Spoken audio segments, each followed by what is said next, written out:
Hi guys, happy new year and welcome back to Learn Business with Jade, the channel where I share all the tips and tricks and things I've learned along the way while building my tall fashion brand Rosanna London.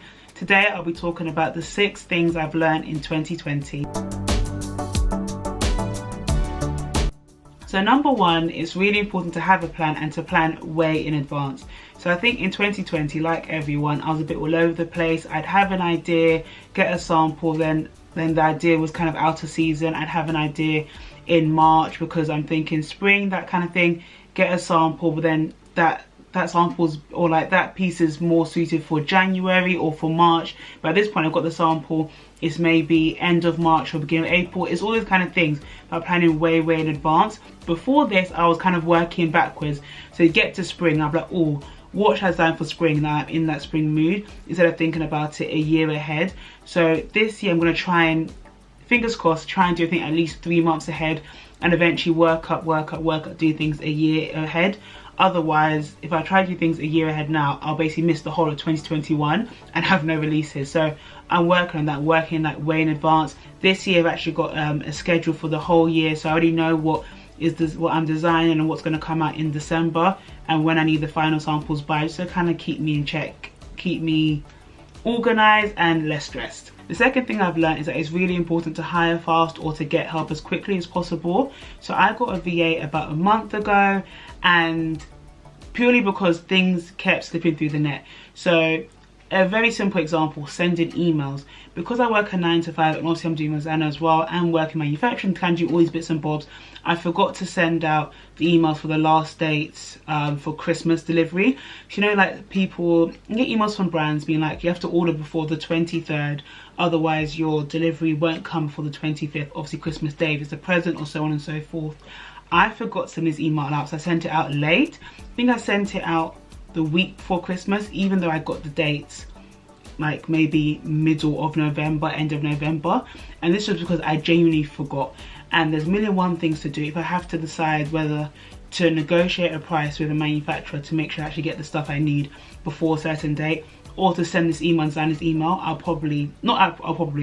have chosen multiple times to focus on one thing, just because I'm only one human. So I think it's really important to try and get help, to hire fast, and also because you don't know everything and it's good to have specialists in those fields. So my VA is focused on admin and kind of like doing those kind of bits and bobs. I can be rest assured, okay, that is being sorted and I can focus on something else. So I definitely wish I knew, not even that I wish I knew, but I'd advise that as soon as you are feeling just a smidge overwhelmed, get help, get help, get help, get help. And thirdly, potentially the biggest lesson I've learned, like I learned last year, was to take a breath, or even just take a night before you respond and make kind of snap decisions. Take a breath, and so you can think clearly. I think the best advice, or the best thing I've learned, is removing yourself from the situation takes away the emotions and allows you to think logically. As much as I always say this all the time, fashion is creative, it's emotional, it's all of these things. Ultimately, you're still running a fashion business, and it's really important to think with a business mind and to think with business acumen. If you're emotional, if it's 3 a.m. or even if it's just like off, it could be just 6 p.m. You've had a hard day at work, you're 9 to 5, and you're now trying to respond or things like that, make a decision, and everything seems urgent. You can actually take a day and just like respond the next day, or even in a couple of hours, just take a breath and to think things through. Even things like choosing, choosing packaging, anything you're doing that is a business decision, take a breath, make a decision when you're calm and have a clear mind. Because when you're emotional, you're not thinking clearly, you're thinking emotionally, and that's how you make dumb mistakes. I've now wasted money, wasted time with this sample when I could have just done it properly the first time. I would have had a perfect sample, you know? Just take a breath, take a breath. Everything is urgent, but also urgent can mean in 12 hours time. So number 4 is that customer service is so important. Your customers are everything. I think loads of people enter entrepreneurship with the idea of, oh, I don't have to work with anyone, this, that, but in reality you're working for your customers. And I think my definition of customer service, we're just being kind, being honest, and being kind of transparent with your customers, because ultimately they're not idiots. They know what's going on. They're aware of the pandemic, they're aware of this, they're aware of that. So if there are delays, most people are reasonable and just being honest. I think I did this naturally, but especially with me kind of thinking about hiring people in the next 18 months, kind of a culture needs to be formed within my business, and it's obviously I have to lead by examples. You're not paying for a little Christmas card or a personalized bar of chocolate when you're buying a tracksuit. You're not paying for that, but you are paying for the service. And I think especially if you're doing a niche brand which is like kind of special to you, or part of your personal brand or part of your personality, it's really important to add that personalized touch, especially at the smaller stage where it's easier to. When you grow and it's like millions and millions of orders a day, it'll be harder to do that. So I think it's really important to cultivate and to take care of your customers at this point. And it's amazing how the smallest gift, because it is a surprise as well, is really appreciated by your customers. So yeah, customer service is key. Number 5 is to document your mistakes so that you don't make them again.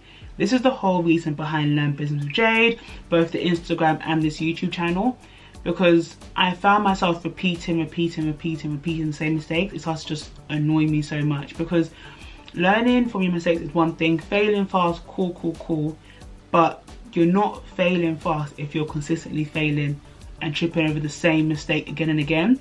I'm not saying that everyone has to start a YouTube channel or an Instagram, but like a journal, just be like, oh, okay, I accidentally sent the wrong order to someone. Don't do this again. Remember, or like, how did that happen? And put processes in place to avoid that happening again. So, for example, I would kind of design things emotionally and forget about seasons or what we might be shopping like, or what is appropriate for that season. Think about things essentially too late.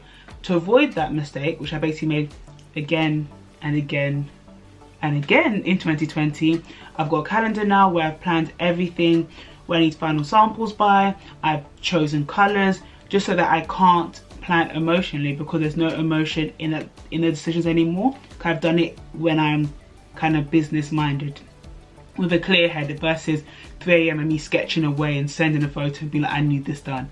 So that's, you get what I mean? Like, it's just about putting processes in place to avoid the mistakes happening again. And you can only do that if you remember the mistakes that you made. Yeah. And the 6th thing I've learned is to only compare yourself to yourself. This isn't something I've learned for the first time in 2020, but it's definitely something that I've learned for the first time regarding business in 2020. We always hear stuff like comparison the thief of joy and things like that, but we don't really hear it in business. And especially, I'm assuming that you guys are like me. You follow people that are like you, either in the fashion space, fashion entrepreneurs. You might just follow like normal entrepreneurs, or you might follow people like all kind of things, people, I don't know, you know, you follow people that you are inspired by. It's really important to stay inspired and don't become jealous or think that you're not doing enough. There's so many amazing young women that look like me, Black, British, so many people that are young like me, similar age, people that are just Black and British, people that are just in fashion in general, that are doing amazingly in fashion, had amazing kind of like progress, success in 2020. It is so easy to be like, oh, well, obviously I'm doing it wrong, blah, like, oh, my thing is crap, this, that. No, that's not the case. Everyone has their time, everyone has their season. It's important to stay inspired and don't compare. You need to, if as a person you're looking at the content of someone's success, you're not saying, oh wow, that could be me, I'm really inspired, let's go, let's get it. You're looking at it as, oh, that can never be me. Or you even start like getting into the sprinkle of hateration. Unfollow, mute, protect your peace, protect your mind, because you need to stay motivated. Because as I say all the time, this journey is inevitably hard. It will never be easy to be an entrepreneur. It will never be easy to build your business, even if you have a team, because you're working for strangers. Like, you don't even work for your manager, you're working for people that you don't know, and you have to try and figure them out. They're figuring you out, and you know, it's difficult. It's a difficult thing to do, especially kind of like during the whole COVID thing. So it's really important to be kind to yourself and just remember why you're doing it, and don't compare yourself to other entrepreneurs. Comparison is a thief of joy. That phrase, that motto, that slogan doesn't only apply to personal situations, it also applies to business. So just compare yourself to yourself.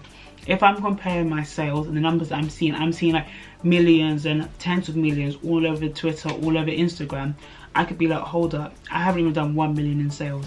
like honestly I'm really trash. But when I compare myself to, when I compare my December 2020 to my December 2019, the increase in sales, the increase in brand identity, the increase in my subscriber list and my email subscribers, increase in followers, increase in quality of the product that I'm producing, increase in profit as well is insane. So like it's insane. I'm gonna leave it at that because I'm not here to talk about numbers specifically. I don't think that'll ever be my thing. But yeah, comparing myself to myself and comparing my growth, even as me as like a business owner, is insane. So yeah, just compare yourself to yourself and only to yourself. Compare yourself to who you were a month ago, 2 months ago, a year ago, and that's it. So yeah, that's the end of the video. Hope you guys enjoy. Don't forget to follow me on Instagram at Learn Business with Jade, and I will see you guys next week. Bye.